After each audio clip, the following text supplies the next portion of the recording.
ce mercredi 12 mars 2025.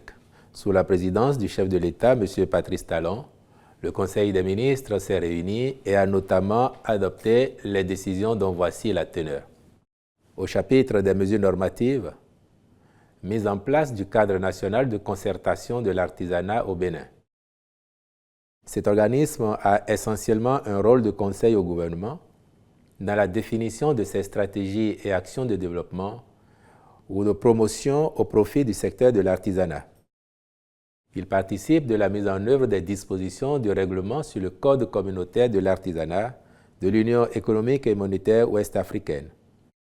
Celui-ci incite les États membres à disposer d'un cadre réglementaire harmonisé destiné à contribuer à la promotion et à la structuration uniforme du secteur de l'artisanat dans le but de faciliter l'application de la politique, des projets et programmes communautaires.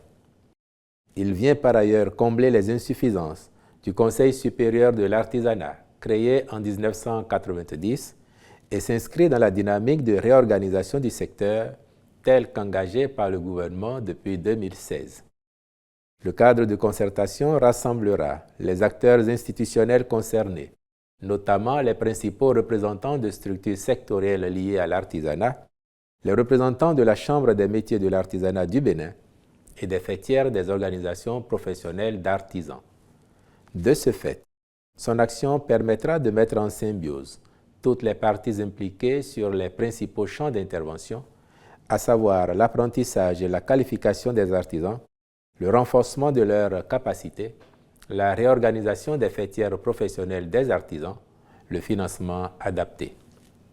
Il en est de même de la protection sociale et des mesures incitatives en faveur du secteur de l'artisanat.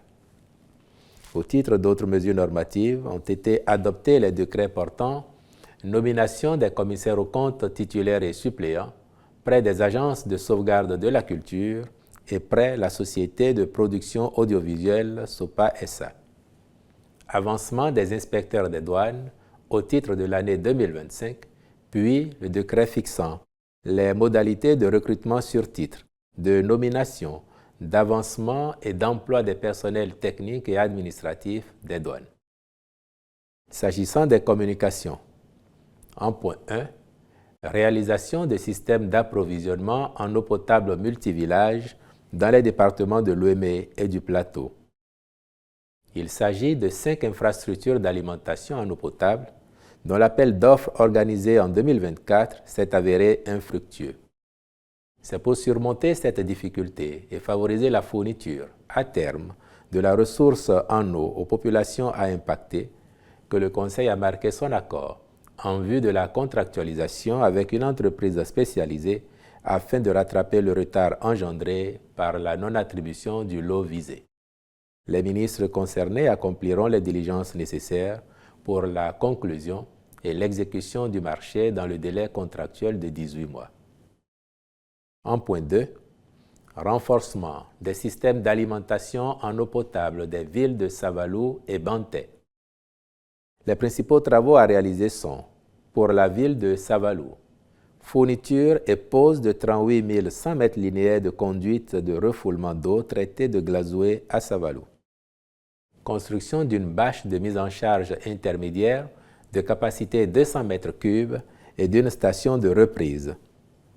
Fourniture et pose de 80 100 mètres linéaires de conduite de distribution pour le renforcement et l'extension du réseau de distribution d'eau de Savalou. Équipement et raccordement aux installations de traitement de l'eau, des forages existants et des nouveaux forages par la pose des conduites d'une longueur totale de 44 750 mètres linéaires. Construction d'un réservoir au sol de capacité 500 mètres cubes pour l'étage bas de Savalou et un réservoir sur tour de 10 mètres et de capacité 500 mètres cubes. Fourniture et installation d'un système de télégestion. Pour la ville de Banté, réhabilitation des 2 forages existants et équipement et raccordement des 3 nouveaux forages. Fourniture et pose de 9000 mètres linéaires de conduite pour le raccordement et l'adduction d'eau des nouveaux forages. Fourniture et pose de 29 600 mètres linéaires de conduite pour le renforcement et l'extension du réseau de distribution d'eau. Construction d'un réservoir au sol sur colline de capacité 200 mètres cubes. Fourniture et installation d'un système de télégestion. Au regard de l'importance des ouvrages à réaliser, le Conseil a marqué son accord en vue de la contractualisation avec des groupes spécialisés aux fins de les conduire, d'en assurer le contrôle et la surveillance. En point 3, mission de maîtrise d'œuvre complète des travaux d'aménagement d'infrastructures touristiques à Alada.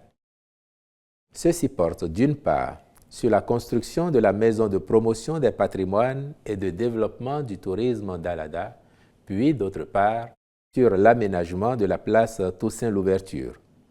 En effet, face au redimensionnement des programmes architecturaux de ces deux projets, la suspension des travaux et la résiliation des contrats des entreprises et du maître d'œuvre étaient devenues nécessaires en vue de leur reprise totale, conformément aux nouvelles orientations du gouvernement.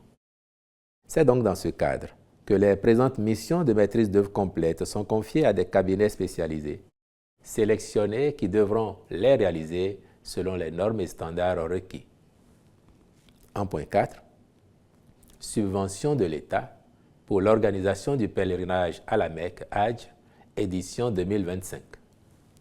Dans le but de garantir aux pèlerins de notre pays la qualité des prestations pendant leur séjour sur les différents sites en Arabie Saoudite, le gouvernement a réclamé que soit mis en place un certain nombre de commodités relatives à la sécurité, l'hébergement, la restauration et le transport urbain.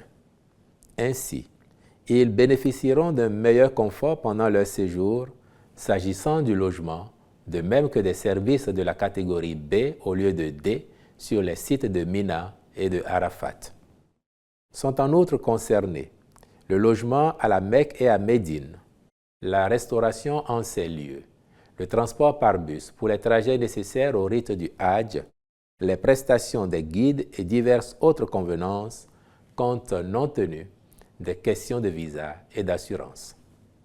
La prise en compte de l'expression de ces besoins a nécessité des ressources complémentaires que l'État prend en charge afin de permettre aux pèlerins de ne pas débourser plus que l'année dernière et aux fins de susciter, entre autres, la participation d'un plus grand nombre de fidèles musulmans à l'accomplissement de ce pilier fondamental de l'islam.